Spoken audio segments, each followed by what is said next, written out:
తెలుగు రాష్ట్రాల ప్రజలకి వాతావరణ శాఖ బిగ్ అలర్ట్ రిలీజ్ చేసింది. అటు తెలంగాణలోను ఇటు ఆంధ్రప్రదేశ్లోను ఉష్ణోగ్రతలు 42.9 డిగ్రీలు దాటిపోయాయి.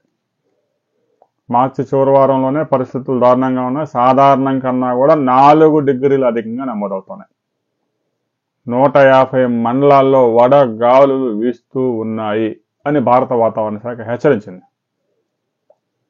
నంద్యాల, ప్రకాశం జిల్లాలోను, ఇక రెంటిచింతల్లోను, కొత్తగూడెంలోను 42.9 డిగ్రీల ఉష్ణోగ్రతలు నమోదాయి. ఇక రెండు తెలుగు రాష్ట్రాల్లో 150 ప్రాంతాల్లో 40 డిగ్రీల పైగా ఉష్ణోగ్రతలు నమోదయ్యాయి.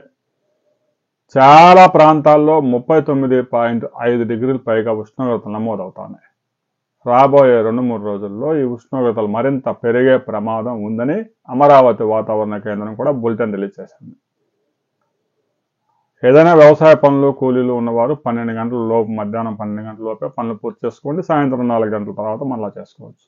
తప్పనిసరి పరిస్థితుల్లో ఎండలో తిరగాల్సి వచ్చిన వారు టోపీ పెట్టుకోండి, గొడుగు వాడండి, ఎండలో బయటికి వెళ్లకుండా ఉండండి, నీరు ఎక్కువ తాగండి, మజ్జిగ తాగండి, ఓఆర్ఎస్ తాగండి, కొబ్బరి నీళ్ళు తాగండి అని చెప్పేసి డాక్టర్లు సలహాలు ఇస్తున్నారు. వడదెబ్బ తగిలే ప్రమాదం ఉంది. రాబోయే 4-5 రోజులు ఎండలు మరింత ముదిరి 44.5 డిగ్రీల చేరే ప్రమాదం ఉందని భారత వాతావరణ శాఖ హెచ్చరించింది. మీ ప్రాంతంలో ఎండలు ఏ విధంగా ఉన్నాయి అనే విషయాన్ని కామెంట్ చేయండి.